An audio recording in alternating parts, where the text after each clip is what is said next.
The Taliban are sweeping through Afghanistan at an extraordinary pace. Herat, the country's third largest city, has fallen today. Kandahar, the second biggest, is on the brink of defeat.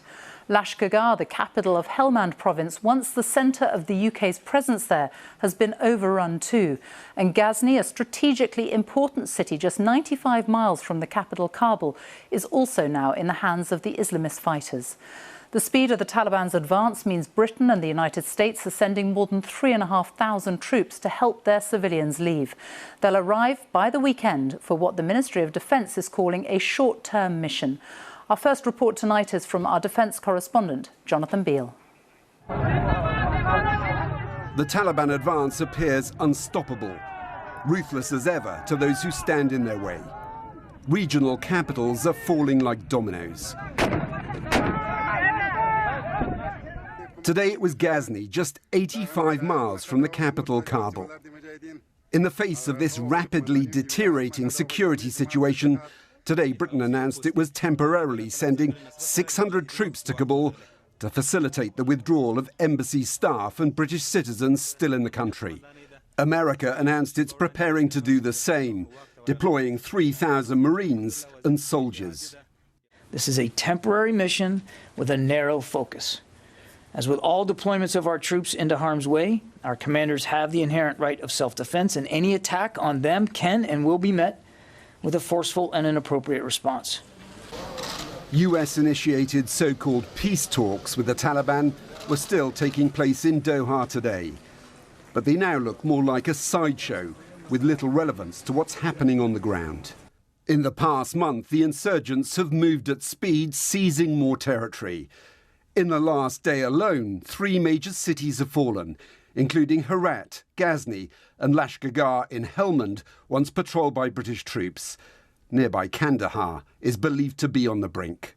We're now departing, as I say, and leaving the country to what we're going to see as a massive humanitarian disaster, a civil war. We're going to see huge migration problems. And on top of that, we're going to see terrorism raise its ugly head again, no doubt in this country and other countries, because it's now become a safe haven for them to regroup, rearm and retrain.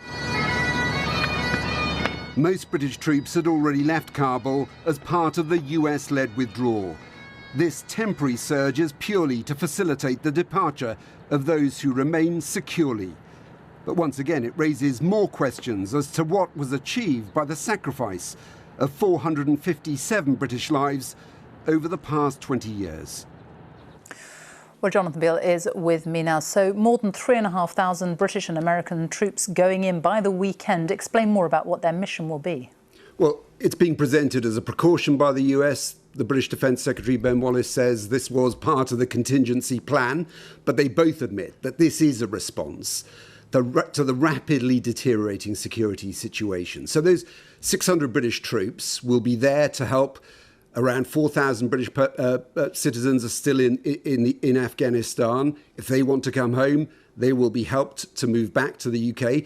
There will also be embassy staff moved out of the country, and also those Afghans who worked for the British and who are being allowed to settle back in the UK. The embassy itself, there will be the ambassador and a very small staff, but they are going to move the embassy to an undisclosed, more secure location. I mean, you know, you look at this and it does look like a rush to the exit. It certainly will look like that to many Afghans who are left behind.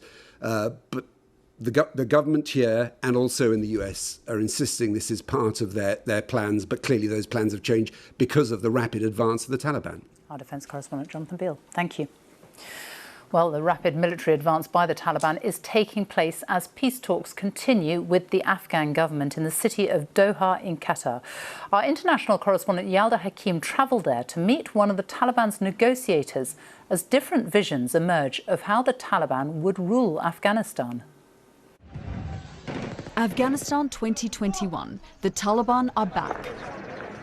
The withdrawal of foreign troops has left a power vacuum the Taliban are rushing to fill. If they take power, many people here fear a return to their brutal regime of the 90s, characterized by public executions, stonings, and a ban on girls' education. In February 2020, a historic peace deal was signed between the US and the Taliban.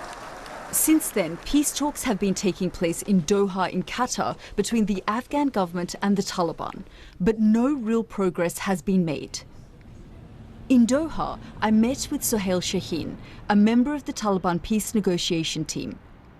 If you were to return to Kabul, how would you govern?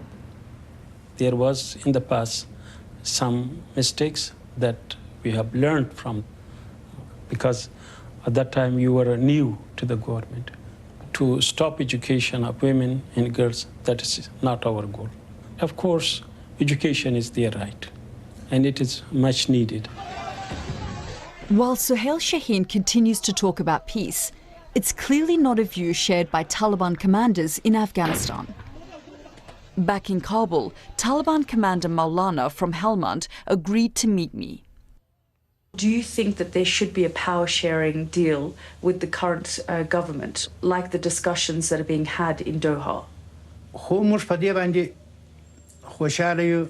We would be happy to have a joint government under the umbrella of the Islamic Sharia. A Sharia-based system in Afghanistan is like the system the Taliban used to have.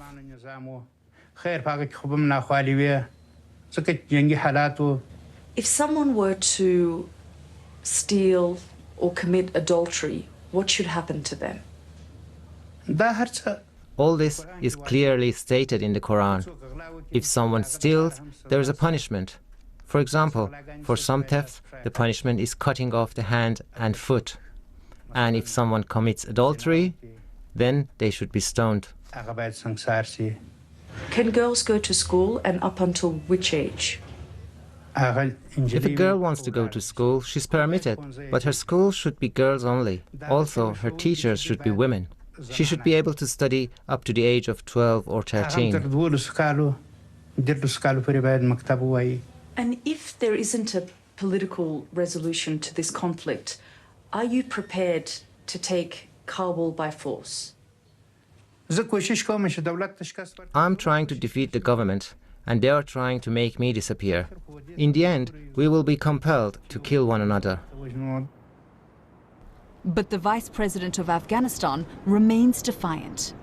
This group in Doha, they are a deceptive facade of a very dark reality called the Taliban. So in your view, have they changed? No, not only they have not changed, they have become savvier in deceiving.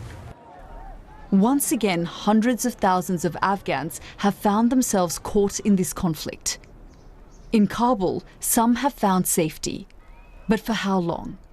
Yalda Hakim, BBC News, Kabul. Our correspondent Yogita Limai is in the Afghan capital, Kabul, tonight, and that is the question. The speed of the advance is incredible. What hope is there for Kabul?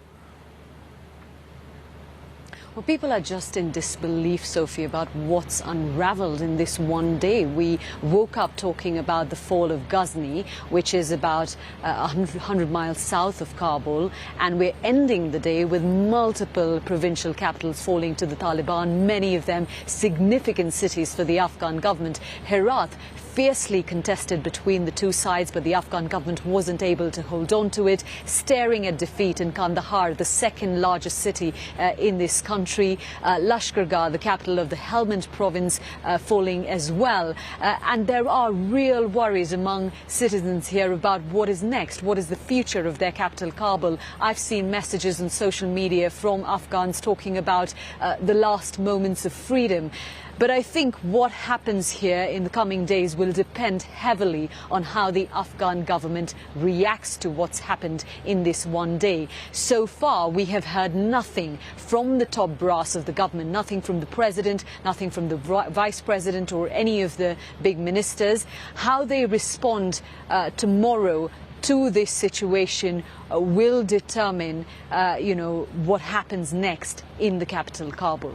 Yogita Limai in Kabul. Thank you.